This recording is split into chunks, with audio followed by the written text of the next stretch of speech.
Hey everyone, this is video 5, and in this video we're going to be talking about the fiscal responsibility of Geneva area city schools and how they have been fiscally responsible, so that what we're dealing with this levy isn't some sort of mismanagement of funds or some kind of punishment, but rather we're going to show you how they've been fiscally responsible. Now, this one is going to be a little bit meatier, so there's going to be a lot of referencing of material. So we're going to do our best to hopefully go through the FAQs and address any concerns that you have. And if you have any questions, we invite you to post them through this thread and to make sure that you're doing what you can to be as informed as possible for voting day.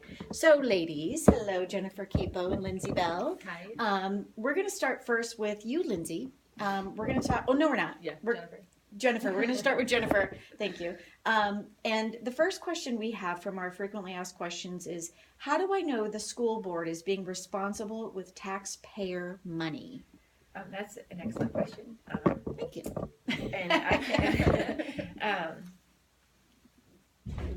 historically, we've been very frugal. Our treasurer, Kevin Lilly, is to be commended for what he's done with the budget that we have. I come from the auditor's office. I don't work there currently, but I did, and I've audited his books, and they're clean. He's had the Auditor of State Award several times, including the last 5 years in a row. He's had clean audits. Like, he is on top of it. He knows. He's fantastic. And in 2011, when those state cuts first started, they made cuts. They cut. It says here 60 teaching, resource staff, coaching, and advisory positions were lost, so that he could balance the budget. Yeah. And they did as much as they could so that it wouldn't affect the parents. We had to cut busing this time, which is very inconvenient, but that's because he's taken steps before that weren't going to cause that inconvenience. We're just at that point now where he has to. But they've always been proactive. He's always tried to balance the budget. And if you really want to make sure that they're being responsible with their taxpayer money, can I suggest that you come to the meetings? It's our money. They have to spend it the way we want them to. Yeah. I mean, they're the overseers. We elect them to do so, but it's our money, and if we don't tell them how to spend it, then they're just doing the best they can based on the information they've been told to do. Exactly. Yeah, exactly. So. All right, so let's talk a little bit more then, Lindsay, over to you about where do we stand compared to the other public school districts in terms of spending? Okay, I'm going to read this because I don't want to get the numbers messed up. Please. There are 607 school districts in Ohio. 587 receive more money per pupil than the Geneva school district does. Yeah.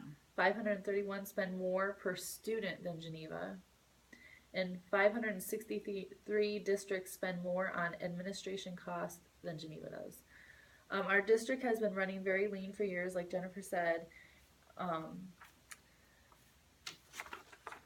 Last year's total expenditure, like I'm going to say that wrong, per student was $9,360, which was more than $2,200 less than the state average, and 77th lowest in the state.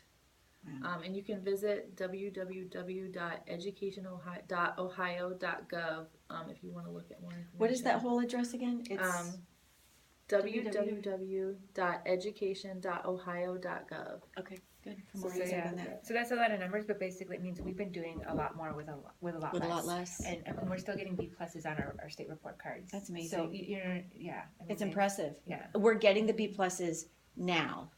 But imagine if the ratios and everything get offset by this levy not passing. So absolutely. Right. So the next question in this segment is, how can money be saved by cutting administration? I mean, let's talk about that. And you know what, we get that question a lot, because when you're looking at the salaries, those salaries are big, and that's shocking, and it's like, oh my gosh, why are they making so much money? But our administrators do the jobs of 2 to 3 administrators in most other schools. Like, we have some of the leanest administrative costs. In fact, I think, as you referenced before, only 43 or 44 schools in the entire state spend less on administration than we do. A lot of schools have directors of curriculum and directors of student services, and we just have the principals and the assistant principals, and they're doing all of the jobs that, that would have been spread out in other districts. So it does seem like a high amount, but when you think about what they've gone through experience-wise and education-wise, and what their responsibilities are taking on. I mean, they're in charge of all of these students in these schools. It's hundreds and hundreds of kids, and they're making sure that they're getting the education that they need and the discipline that they need. I mean, there's a million different things that administrators do. It's not that much to pay for It's not. for that. And like I said, we're only 43 schools in the entire state spend less than we do. So trying to cut that would be that's scary. All right, so that's pretty much everything we wanted to talk about on video 5. So again, if you have questions or comments, be sure to post them below. We will also reference that we'd like everybody to go to the isupportgenevaschools.com website for more questions, and to keep following us on the Facebook page. Bye.